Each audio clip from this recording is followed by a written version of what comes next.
All right, looks like we are live here. Good morning, Royal We Fellowship. I'm going to go ahead and get started. We're running a few minutes behind this morning. Let's go ahead and open up in prayer. Our Father, who art in heaven, how holy is your name. And your kingdom will come and your will shall be done here on earth as it is in heaven. Give us this day and each day our daily bread, and forgive us of our sins as we forgive those who sin against us. And lead us not into temptation, and deliver us from evil. For thine is the kingdom, and the power, and the glory forever. And everybody says, Amen. Now, as I said, we are starting a few minutes later today. My apologies for that, but we are going to jump right into where we have been. For those of you who would like to support Royal We Fellowship or donate to Royal We Fellowship, there is a paypal.me link, and you're welcome to give. It is not it's not required, but rather it is inspired because many of you have said that you would like to, in fact, donate. So I'll be sure to put the link up at the end. Now then, we are continuing on and following through Genesis. We followed all the way through Abraham as he has been with his wife Sarah. They are waiting for the promise of Abraham having a son with Sarah, a child, as God's promise was that God would turn Abraham into the father of many nations, but they're getting older. We've also seen that Abraham has done his best to navigate this toxic world of narcissism, and he's had to do so, even as of last week, what we talked about, by lies of omission, by omitting certain things, which I'm going to cover in later videos on the organic channel about sometimes the appropriateness of being able to lie by omission, being able to omit, in order to keep ourselves safe from our understanding of the toxic world of narcissism, of narcissistic abuse. We get so hung up on trying to be good and honest and this and that, and we walk ourselves oftentimes right into a trap. Not only that, but toxic narcissists use that against people, their own honesty, in a way to be able to bring out their weaknesses and their vulnerabilities. It happened to you, it happens to me, and narcissists attack that. But we'll continue on that as we follow the journey with Abraham. But today we are in Genesis 21 now. And so if you have your Bible, go ahead and open up there. We're going to pick up with Genesis 21, verse 1. Now the Lord attended to Sarah as he had said, and the Lord did for Sarah what he had promised. Promise being that of Sarah having a child. So Sarah conceived and bore a son to Abraham in his old age at that very time God had promised. Now, what's interesting about this is that we know that God, all throughout the scriptures, it performs miracles. We know that we also see, later we'll see this kind of this mirrors the birth of Christ, but we're not yet there. But in the Old Testament, what we see is this miraculous birth. Okay, this is a miraculous birth on many different angles. One, the age. Sarah is old, Abraham is old. Neither one of them could believe that Sarah would have a child. Two, what it says here is that the Lord attended to Sarah as he had said. It doesn't say that Abraham lied with his wife Sarah. It doesn't say that they, came together in this consummation to plan to have this child. Again, they're old. But what it says is that the Lord attended to Sarah. Here we go, this miraculous birth again, and Sarah conceived. All right, again, this mirrors what we see later with the birth of Christ, between Joseph and Mary. How the birth it didn't have anything to do with Joseph. This looks as it's the same thing. The birth did not necessarily, according to what we've been given, have anything to do with the action of Abraham as far as consummating and as far as having a child. So it is a miraculous child. God does come through on his promises. A lot of people struggle, on a side note, with the miraculous birth. But what I would like to offer as my own personal suggestion here is that birth is miraculous as it is. I'm a father myself. And although the woman has these eggs and chromosomes and the male has these seeds and these chromosomes or whatever. The reality is the birth of the baby is structured in the womb of a woman with such intricacy and wired together in such precision that it's unfathomable how this even happens, how it's orchestrated, how each cell is told and knows exactly where to go and what to do. And we can have science and medicine and doctors try to explain the process to it, but the reality is no one knows. It's as if there is another hand inside of the womb of a woman who is literally knitting and piecing together this living being. And as a matter of fact, we'll see this echoed in later texts in the Bible, where King David said was crying out to the Lord, saying, "You knitted me together in my mother's womb." And I think this is a profound statement. The reality is you and I, we don't know. We do not put together the child. My seed, woman's egg, is not what puts together a child in a womb. And we have to understand this because it is a miraculous thing already. So it's not far-fetched that this can happen, especially in the ancient days, with this type of connection with the Lord, where they walked closely. They had more physical interactions, as we saw the three men approach Abraham before they went and rescued Lot, the angelic beings. It's not that far-fetched to see that there was a different type of connection and things happened that to us would seem very, very wild. But again, we already don't have much to do in the way of forming a child in the womb. We really don't. We do our thing, which is fun as men and women, and then after that, it just happens in the womb. Boom. And we have no part of it except to stay healthy, correct? Amen. So it's something supernatural that's taking place in the womb. It's always been that way. Now, when we're going to continue on here. So she becomes pregnant.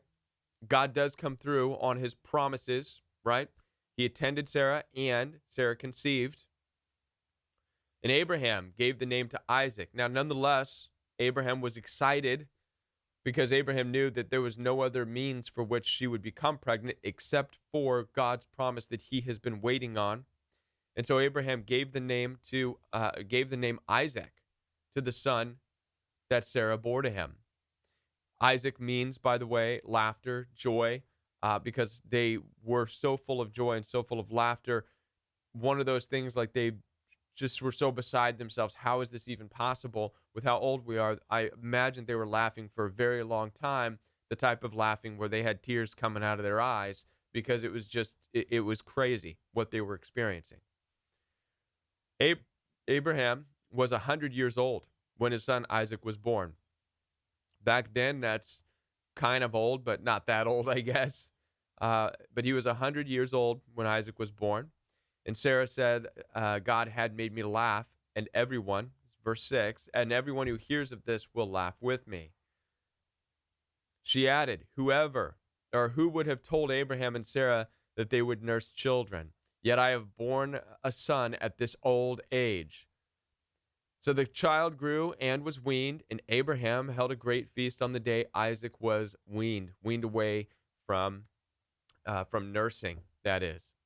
That's and I believe when the weaning away from nursing takes place, that is the stepping into more of the young adult, the adulthood. It's time to get on to the meat of life and learn life, so to speak, right? Verse 9, and Sarah saw the son of Hagar, the Egyptian, which had borne unto Abraham Ishmael. And Ishmael was mocking.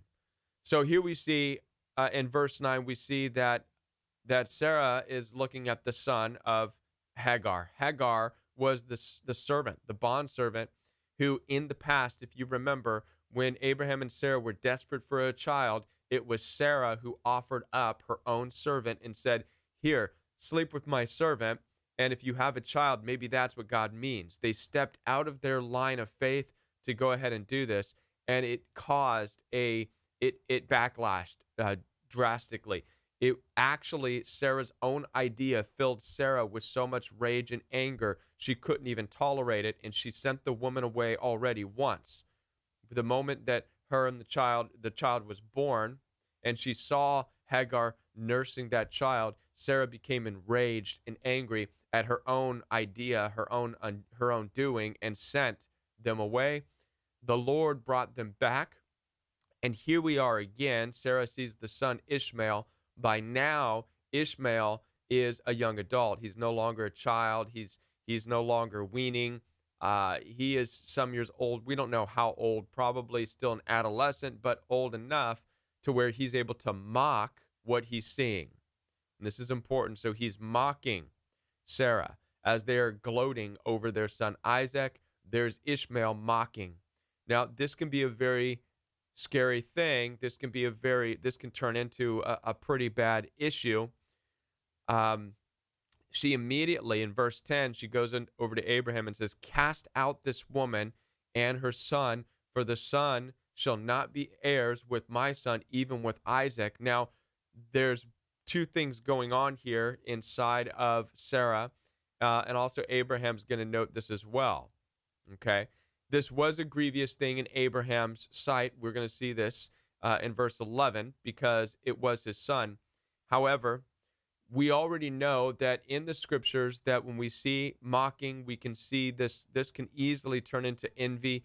Envy is the doorway to sin, and when sin starts to crouch at the door and the doorway opens, we run into all kinds of issues. We can go back in the ancient literature and look at the story of Cain and Abel. Cain killed his own brother Abel over a fit of jealousy, over a fit of rage. This is narcissism embodied. This is the ego at battle with everything else that seems unfair. This is the result of envy, of jealousy, and no family member is safe.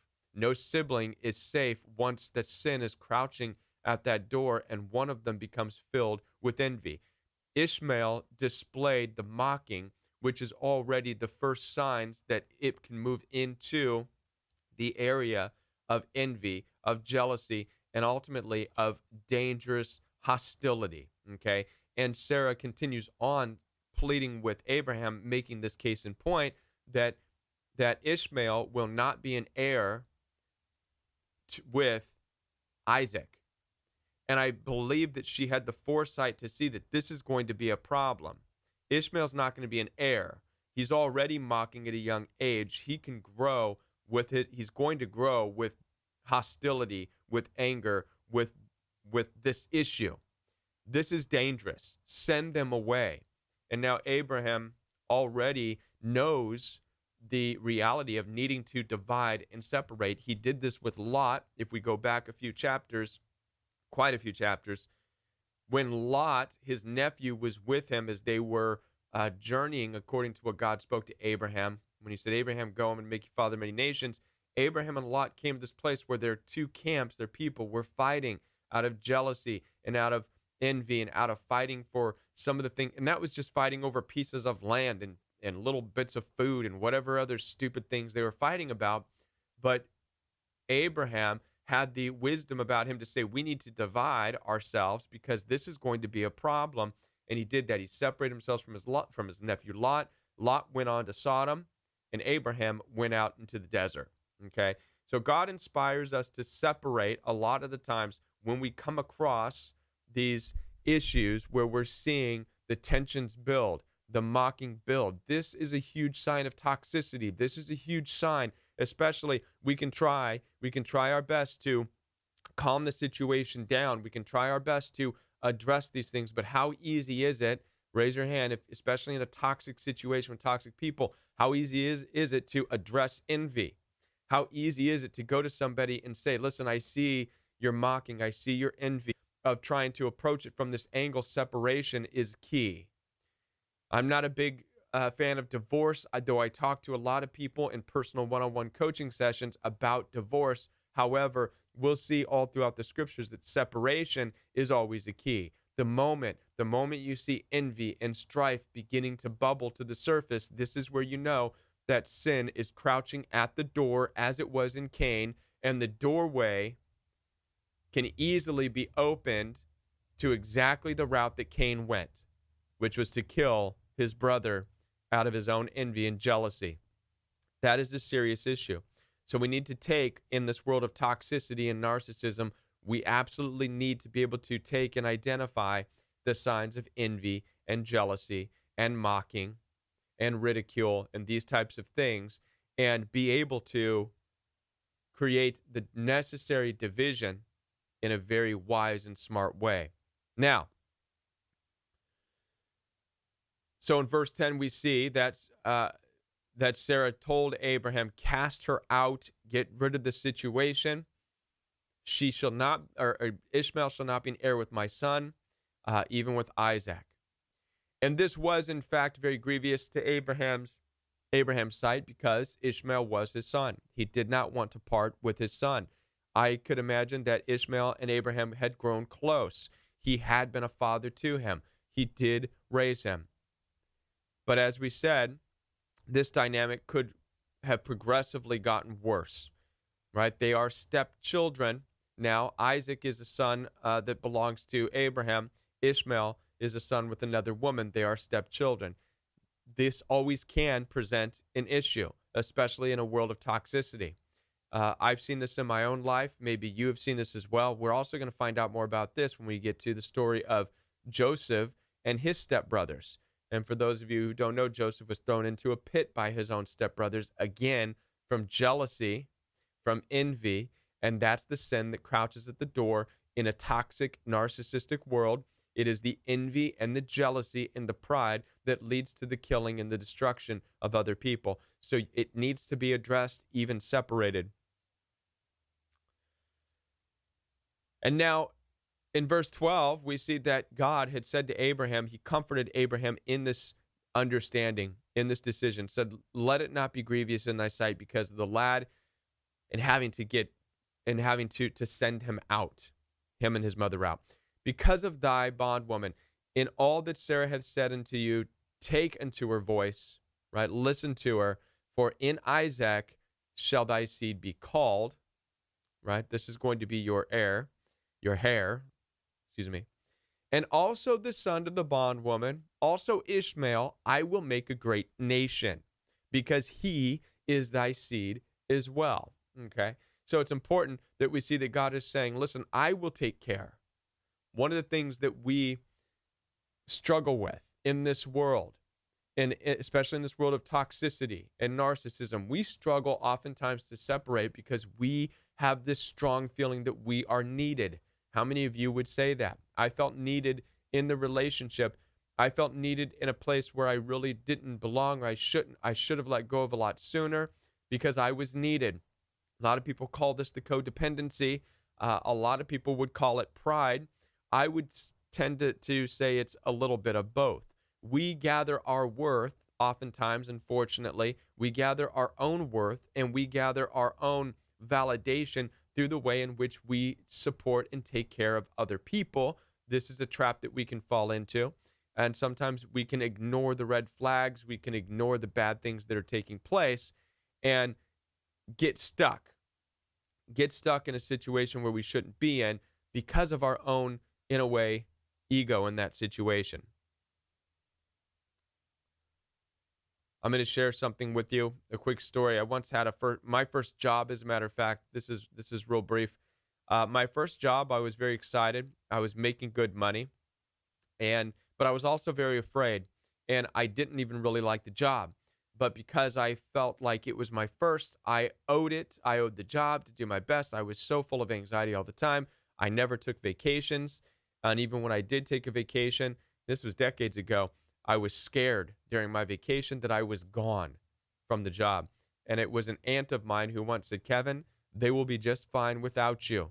And it kind of snapped something into place with me. I thought that what I was doing was a good thing by making sure that I was scared and terrified of where I needed to be and what I needed to do. And my aunt shed light on it, saying they're going to be just fine without you. This is an important lesson in life. And I believe this is what God is also saying to Abraham. Abraham, do what is right in the situation. Don't worry. Ishmael's going to be fine without you.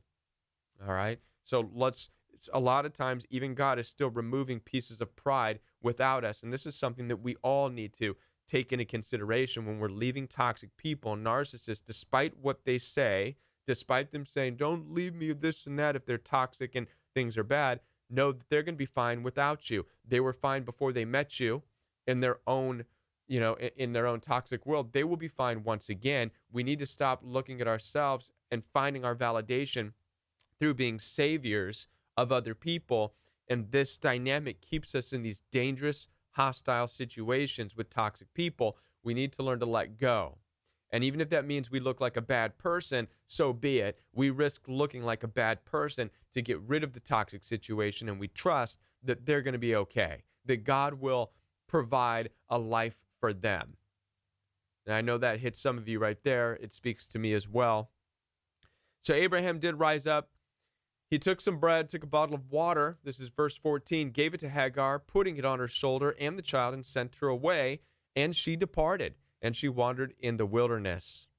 In verse 15, the water was spent in the bottle. They ran out of all the water, and she went and sat down. She put the child underneath some bushes, and she went and sat down a good distance away from the child. And she began to cry. She wept. In verse 17, we see that God heard the voice of the lad and of her, and called out to Hagar from heaven, said unto her, what's wrong, Hagar? Fear not, for God has heard the voice of the lad where he is at. Arise, lift up the lad, hold him in thine hand, for I will make him a great nation. So again, we see by verse 18, we see that Hagar doesn't know what's going to happen with her life or her child. She's just been exiled, if you will, away from Abraham, and now Ishmael is fatherless, does not have a father in his life or anyone to guide him. And so God ended up coming in and comforting the situation, saying, I am going to make Ishmael the father of many nations. I will be the guide, so fear not. And I will be your provisions, so fear not. Verse 20, and God was with the lad, and he grew and dwelt in the wilderness and became an archer. And so we see that Ishmael did in fact grow. He became a very skilled hunter, a very skilled archer. And this is important to understand, and it goes to show that oftentimes letting go and allowing God to come into a situation, even when it's toxic, will allow the other people to grow on their own, also allowing us to grow. Verse 21, they dwelt in the wilderness of Paran, and his mother took him a wife out of the land of Egypt. This is again talking about Hagar and Ishmael. And so by this time, Ishmael was ready to get married. It came to pass the time that Abimelech and Phicol, the chief captain of his hosts, spoke to Abraham, saying, God is with you in all that you do. We see that. Verse 23, now therefore, promise unto me, here by God, that you will not deal falsely with me, nor with my son, nor with my son's son, but according to the kindness that I have done to you, you shall do to me, and to the land wherein thou hast sojourned. Now, Abimelech should be a familiar name, King Abimelech, because Abimelech, we saw a few chapters earlier, when Abraham went to Abimelech, lied through omission about his wife, so that Abimelech took Sarah in, thinking that she was single, just a sister of Abraham. And God came to Abimelech and basically said, you touch her and I will end your life. And so Abimelech remembered Abraham as Abraham came back into the picture. And this is why we see this conversation. Abimelech is saying, listen, liar, I've got you. No more omissions. Be fair with me. Don't deal falsely with me. We know that God is with you. So you be honest with me. I will be honest with you. This is a good conversation to have with people, right? Sometimes we need to establish these things after we've been burned. We need to be able to say, listen, no more lies, no more omissions, because it can be dangerous. You've seen that I'm a good, fair person. You be the same to me. And so Abraham reproved Abimelech because of well of water. This is later. After Abraham said, I will, absolutely, I promise, we'll be honest, I understand. And by the way, Abraham explained to Abimelech why he did what he did. He understood the toxicity of the world. He did not know Abimelech at the time. He thought that he could be killed on the account of his wife because of the toxicity of tribalistic human nature. And at that time, it was not uncommon for people to rise up and say, "Oh, that's your wife? Well, I got an idea. Okay, well, let's kill you, and then I can have your wife." Ha, how about that? So Abraham was omitting information based on a understanding of a world that you and I need to grow more into understanding. And I'm going to be making a video about lying, if you will, which most of you and me, myself, have always believed is not a good thing to do. However, if we're talking about omitting things in life, there is wisdom in omitting things in life. Omitting meaning keeping truths to yourself, which is a form of lying. It's good in understanding how to do this in a world that is toxic and a world that, in a way, would not hesitate to kill you in order to get something that they need. It's something that you and I have been given the false narrative of. Don't ever lie. Don't ever omit. No, we're learning that even back then, it could be an important thing to do. But Abimelech has reapproached Abraham and said, "Listen, I don't want your wife." Basically, that's what's saying. "I don't want your wife. I don't want to kill you. None of that stuff. I treated you well. So be honest with me. Don't deal falsely with me anymore. There's no need to." And Abraham agreed. Now, they did have a situation. This is verse 25. Abraham reproved Abimelech, went to Abimelech and said, "Hey, the well water, there's no well water. It's gone. Your servants have come and taken away our well water." Again, there's all kinds of toxic drama anytime you get a bunch of people together. Abimelech said, verse 26, "I don't know who did this thing. I don't know. You tell me. I have no idea what's going on." And so Abraham took sheep and oxen and gave it to Abimelech, and both of them made a covenant together. And Abraham set 7 ewe lambs of the flock by themselves. And Abimelech said unto Abraham, "What mean these 7 ewe lambs which thou hast set by themselves?"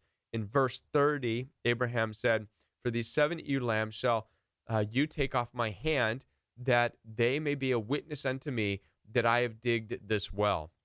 So what we're seeing take place is that Abraham is saying, "Listen, I'm digging myself a well because your people came and took the well we were using before.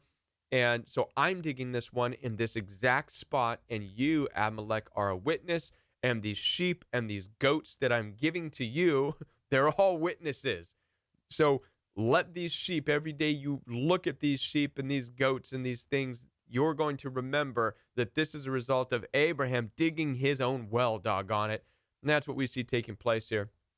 And so he called that place Beersheba because they both swore, both of them. They swore, both of them. They made a covenant at Beersheba. Then Abimelech rose up and the chief captain of his host, and they returned to the land of the Philistines. Abraham planted a grove in Beersheba and called there on the name of the Lord, the everlasting God.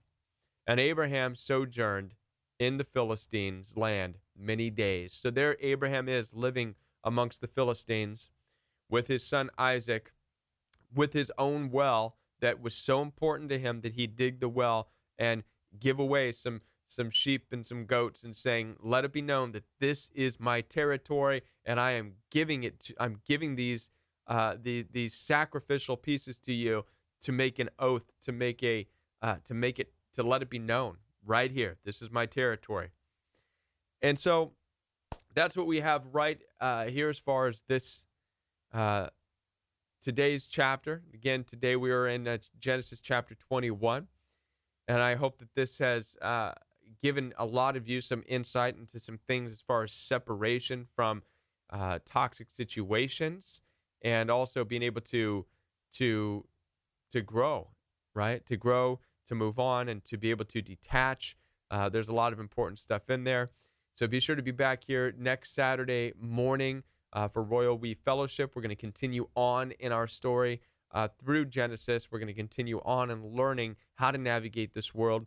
And as I said before, be sure to watch out for videos coming out on the Royal We channel. Also, for those of you who are interested in donating, again, it's not required but inspired of you.